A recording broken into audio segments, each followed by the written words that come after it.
Indian এক্সপ্রেসের সাথে এক সাক্ষাৎকারে শেখ হাসিনা তার বিচারের বিষয়ে তিনি যে এক প্রকার চ্যালেঞ্জ ছুড়ে দিয়েছেন অন্তর্বর্তী সরকারকে, সেটা আসলে খুবই ভয়ঙ্কর একটা বিষয় বলে আমি মনে করি। কেননা এই যে তিনি তার বিচারের বিষয়ে যেটা বলেছেন যে দেশের ভিতরে অর্থাৎ বাংলাদেশের ভিতরে তার বিরুদ্ধে যে বিচার হচ্ছে, এটা তো আসলে মানুষ সন্দেহের চোখে দেখে, অর্থাৎ এই বিচারটা মানুষের কাছে গ্রহণযোগ্য নয়। এখন বিশ্বের বিভিন্ন দেশের যে সমস্ত ব্যক্তিদের বিচার আইসিসিতে হচ্ছে, এখন আমাদের ইন্টারিমের কাছে অর্থাৎ অন্তর্বর্তী সরকারের কাছে যদি ওরকম স্ট্রং কোনো প্রমাণ থাকে, শক্ত প্রমাণ থাকে, ওই সমস্ত প্রমাণ নিয়ে তারা শেখ হাসিনার বিরুদ্ধে এই বিচারটা আইসিসিতে বা ইন্টারন্যাশনাল কোর্ট অফ জাস্টিসে নিয়ে যাক।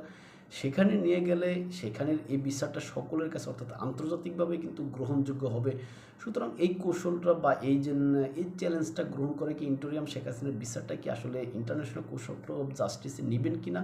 শেখ হাসিনা আসলে সাহসিকতার সাথে তার যেই এই কথাটা বলেছেন, এটা আসলে খুবই ভয়ঙ্কর একটা বিষয়।